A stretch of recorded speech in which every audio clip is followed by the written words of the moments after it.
오늘 우리에게 주신 말씀은, 하나님의 말씀은 레위기 23장 9절에서 22절까지의 말씀입니다. 레위기 23장 9절에서 22절까지의 말씀, 받은 은혜로 하나님의 나라를 이루라 라는 제목으로 하나님의 말씀을 받겠습니다. 레위기 23장 9절에서 22절까지 말씀을 우리 한 절씩 교독하시겠습니다. 여호와께서 모세에게 말씀하여 이르시되 이스라엘 자손에게 말하여 이르되 너희는 내가 너희에게 주는 땅에 들어가서 너희의 곡물을 거둘 때에 너희의 곡물의 첫 이삭 한 단을 제사장에게로 가져갈 것이요 제사장은 너희를 위하여 그 단을 여호와 앞에 기쁘게 받으심이 되도록 흔들되 안식일 이튿날에 흔들 것이며 너희가 그 단을 흔드는 날에 1년 되고 흠없는 순양을 여호와께 번제로 드리고 그 소제로는 기름 섞은 고운 가루 10분의 2 에바를 여호와께 드려 화제로 삼아 향기로운 냄새가 되게 하고 전제로는 포도주 4분의 1 흰을 쓸 것이며 너희는 너희 하나님께 예물을 가져오는 그날까지 떡이든지 볶은 곡식이든지 생 이삭이든지 먹지 말지니 이는 너희가 거주하는 각지에서 대대로 지킬 영원한 규례니라. 안식일 이튿날 곧 너희가 요제로 곡식단을 가져온 날부터 세어서 7 안식일의 수요를 채우고 7 안식일 이튿날까지 합하여 50일을 계수하여 새 소제를 여호와께 드리되 너희의 처소에서 10분의 2 에바로 만든 떡 2개를 가져다가 흔들지니 이는 고운 가루에 누룩을 넣어서 구운 것이요 이는 첫 요제로 여호와께 드리는 것이며 너희는 또 이 떡과 함께 1년 된 흠없는 어린 양 7마리와 어린 숫소 1마리와 순양 2마리를 드리되 이것들을 그 소제와 그 전제 제물과 함께 여호와께 드려서 번제로 삼을지니 이는 화제라 여호와께 향기로운 냄새며 또 순염소 하나로 속죄제를 드리며 1년 된 어린 순양 2마리를 화목제물로 드릴 것이요 제사장은 그 첫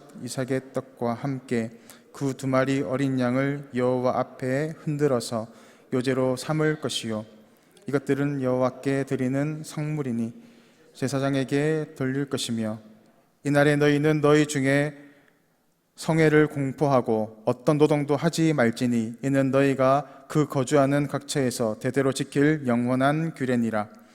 너희 땅에 곡물을 벨 때에 밭 모퉁이까지 다 베지 말며 떨어진 것을 줍지 말고 그것을 가난한 자와 거류민을 위하여 남겨두라.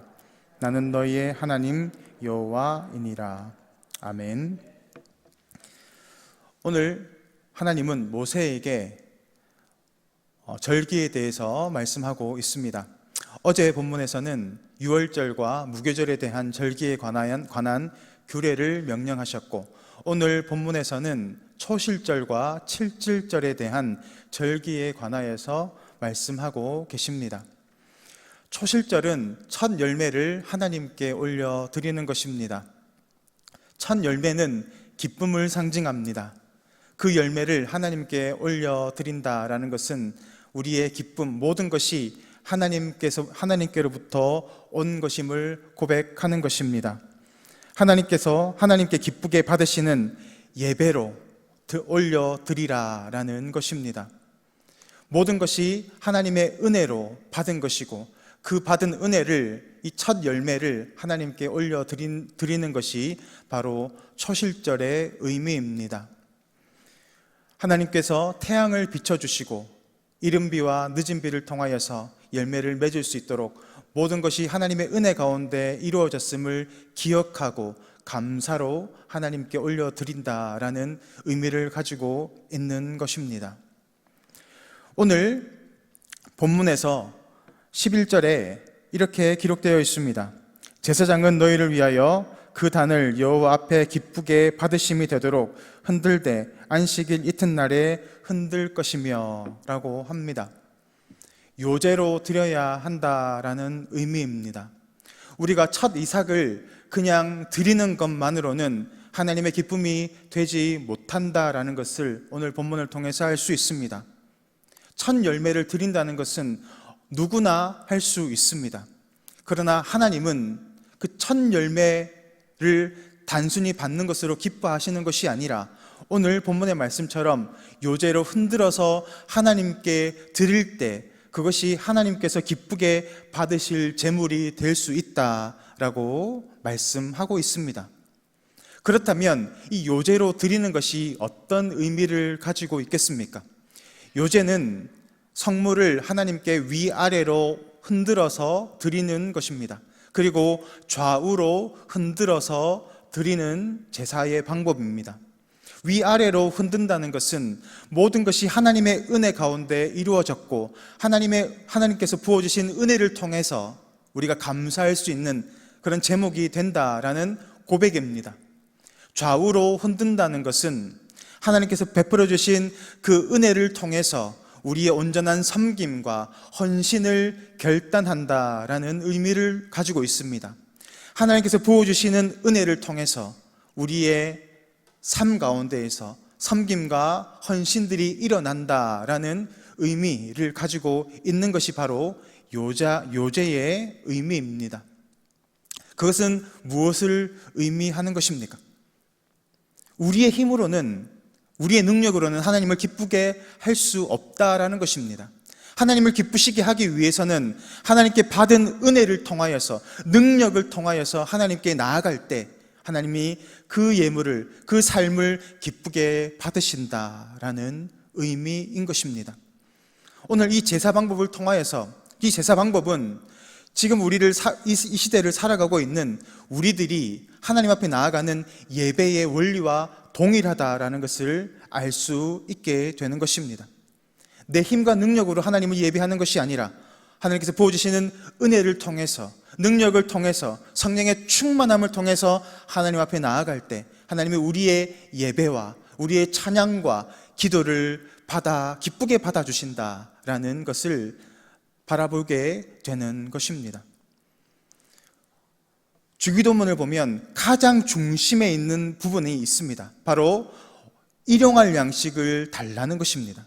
일용할 양식을 통해서 살아갈 수 있게 해달라는 것입니다. 그것은 단순히 우리가 먹고 마시는 양식을 의미하는 것이 아닙니다. 하늘의 양식, 만나를 주셔서 이스라엘 백성들을 인도하셨던 그 하나님을 바라보면서 오늘도 우리의 영적인 양식, 바로 예수 그리스도를 통하여서 온전히 하나님께 나아갈 수 있는 그러한 양식을 통해서 하나님께 나아가는 은혜를 달라고 하는 것이 주기도문의 핵심 주제입니다. 마찬가지로 성도는, 그리스도인들은 하나님께서 부어주시는 그 은혜를 통하여서 하나님의 보좌 앞으로 나아갈 수 있게 되는 것입니다. 하나님은 그 모습을 통해서, 그 예배를 통해서 기쁘게 받으시고 흠량하시는 줄 믿습니다. 우리가 하나님 앞에 나아갈 때 은혜가 필요합니다. 첫 열매를 하나님께 올려드린다는 것은 대표성의 의미를 가지고 있습니다. 첫 번째의 그 대표성은 단순히 첫 열매만 하나님 것이 아니라 모든 것이 다 하나님의 은혜의 결실임을 고백하는 것입니다. 그리고 첫 열매만 드리는 것이 아니라 모든 것의 주인 되심을, 모든 것을 소유하시는 것은 하나님이심을 고백하는 것입니다. 그것이 바로 첫 열매를 드린다라는 의미입니다. 우리가 하나님의 은혜를 공급받고 나아갈 때 온전한 거룩함 가운데 나아갈 수 있습니다. 만약에 은혜를 공급받지 못하고 하나님께 나아간다면, 하나님을 예배한다면, 하나님께 섬김과 헌신을 드린다면 그것은 하나님이 받지 않는 제물이 됩니다. 헛수고가 되는 것입니다.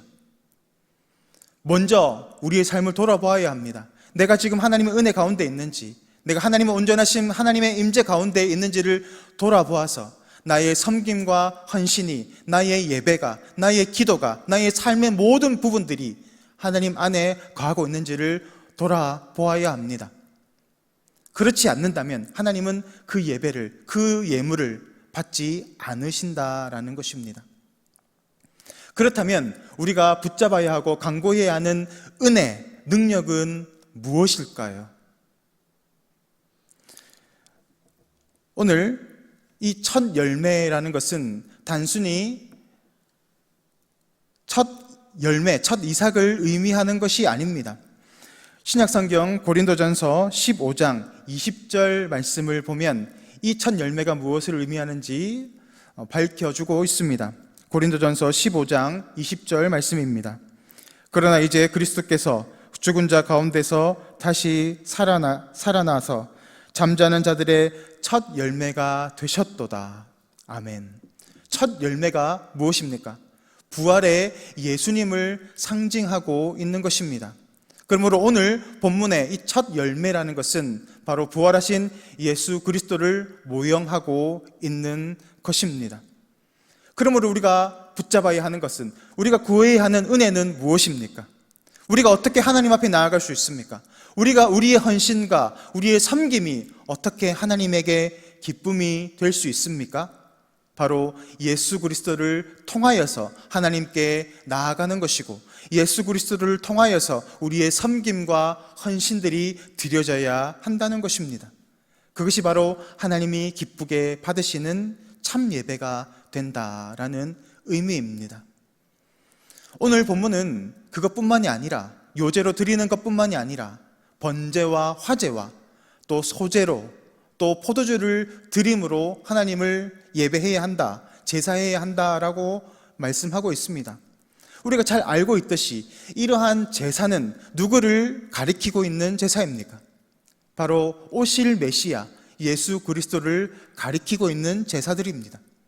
그러므로 모든 삶의 예배들이, 모든 제사가 바로 메시아 오신 예수님, 그 예수님을 통하여서 하나님에게 나아가야 한다라는 것을 가리키고 있는 것이죠. 하나님이 기뻐하시는 예배는 무엇입니까? 우리가 예수 안에 온전히 거하고 예수의 능력을 힘입어서 하나님 앞에 담대하게 나아가는 것입니다. 오늘도 나의 죄악된 육신들이 예수와 함께 죽고 예수가 내 안에서 살아나서 내 속에서 예수 그리스도의 향기가 드러나고 예수님의 모습이 드러나는 삶이 바로 하나님께서 기뻐하시는 참된 예배자의 삶인 줄 믿습니다.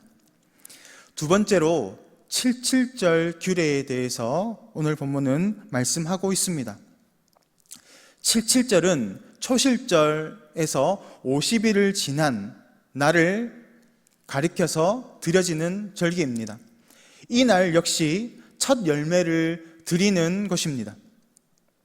초실절과 77절은 둘 다 첫 열매를 드리는 것인데 차이가 있다면, 초실절은 보리의 첫 열매를 드리는 것이고 77절, 오순절은 밀의 첫 열매를 드리는 것입니다.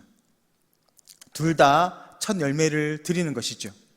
그런데 제사 방법을 보면 특이한 점이 하나가 있습니다. 소제를 드릴 때 누룩을 넣어서 드려야 한다라고 말하고 있습니다. 일반적으로 제사에는 누룩을 넣지 못하도록 되어 있습니다. 그런데 이 제사에는 누룩을 넣어서 하나님께 드려야 한다라고 말하고 있습니다. 우리가 잘 알고 있듯이 이 오순절, 77절은 성령께서 강림하신, 임재하신 날입니다.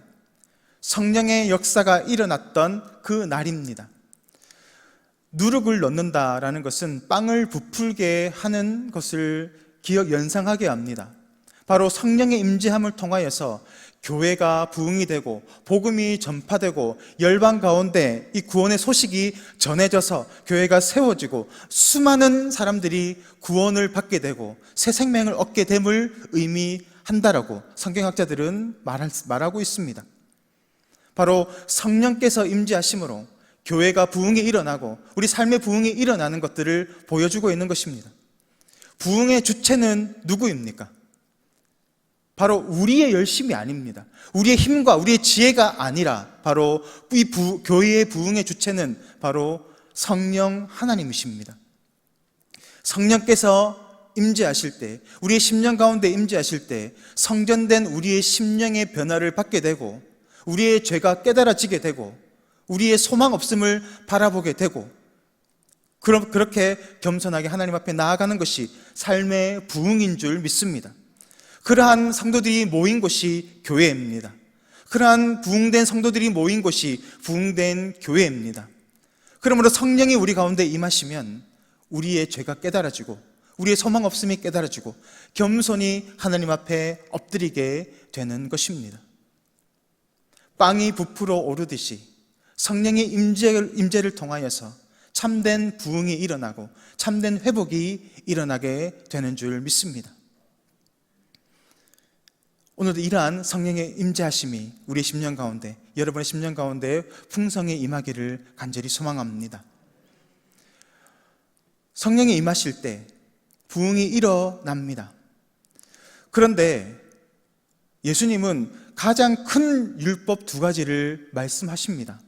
그 율법의 첫 번째가 무엇입니까? 하나님을 사랑하는 것입니다. 내 목숨을 다해서, 내 뜻을 다해서, 성품을 다해서 내 주 하나님을 사랑해야 한다는 것입니다. 어떻게 하나님을 사랑하는 것이 증거될 수 있습니까? 내가 하나님의 말씀대로 순종함으로 나아가는 것입니다. 그렇게 우리는 우리의 사랑을 증거할 수 있습니다. 그렇다면 2번째 계명은 무엇입니까? 내 이웃을 내 몸과 같이 사랑하라라는 것입니다. 그 모습이 오늘 본문에도 동일하게 등장하고 있습니다. 바로 22절 말씀입니다. 22절 말씀에 너희 땅에 곡물을 벨 때에 반 모퉁이까지 다 베지 말며 떨어진 것을 줍지 말고 그것을 가져 가난한 자와 거류민을 위하여 남겨두라. 나는 너희의 하나님 여호와이니라. 아멘. 우리가 하나님의 사랑을 공급받았다면, 성령의 충만함을 받았다면, 하나님의 백성이 되었다면 우리의 삶의 모습 가운데 우리의 이웃을 내 몸과 같이 사랑하는 삶의 증거가 오롯이 드러나야 한다라는 것입니다. 하나님의 은혜를 받았음에도 그 사랑을 흘려보내지 못한다면 어쩌면 나는 잘못된 신앙생활을 하고 있는지 모릅니다. 우리의 삶을 돌아보기를 원합니다. 내가 하나님의 말씀을 온전히 준행하고 있는지, 내가 그 받은 사랑과 은혜를 내 이웃과 내 가정과 내 이웃 사람들에게 흘려보내고 있는지 우리의 삶을 돌아보라는 것입니다. 오늘 우리의 삶의 모습을 돌아볼 때 내가 하나님의 은혜를 풍성하게 공급받고 있는지, 내 마음의 중심에 예수 그리스도가 자리 잡고 있는지, 받은 그 사랑을 흘려보내고 있는지 우리의 삶을 날마다 돌아보시며 하나님의 기쁨이 되는 하나님의 백성으로 살아갈 수 있기를 주님의 이름으로 축복합니다. 이 시간 우리 화면을 보시면서 다 같이 기도의 제목을 고백하겠습니다. 세상을 쫓아 살아갈 때 우리의 삶이 얼마나 피폐해지고 공고해지는지를 깨닫는 지혜를 허락해 주옵소서. 날마다 하나님과 동행함으로 우리의 생각과 삶의 모습들 가운데 거룩하신 예수님의 향기가 묻어나게 하옵소서. 이 시간 다 같이 기도하겠습니다. 사랑과 은혜가 풍성하신 하나님 아버지, 오늘도 우리에게 주신 말씀을 통하여서 하나님의 온전한 뜻을 바라볼 수 있게 하여 주심을 감사를 드립니다. 오늘도 우리의 신앙생활의 중심에, 우리의 믿음의 중심에 우리의 의와 우리의 행위가 드러나는 것이 아니라 참된 예수 그리스도가 우리 삶 가운데 있음을 날마다 점검하게 하여 주시고, 복음을 붙잡고 예수님의 그 십자가를 붙잡고 나아가는 제자의 삶을 살아갈 수 있도록 주님 붙잡아 주시고, 받은 은혜와 받은 사랑을 통하여서 하나님의 말씀을 온전히 준행하고 그 사랑을 우리의 이웃 가운데 흘려보내는 축복의 통로로 살아갈 수 있도록 성령 하나님 은혜를 다하여 주옵소서. 예수 그리스도 이름으로 기도드립니다. 아멘.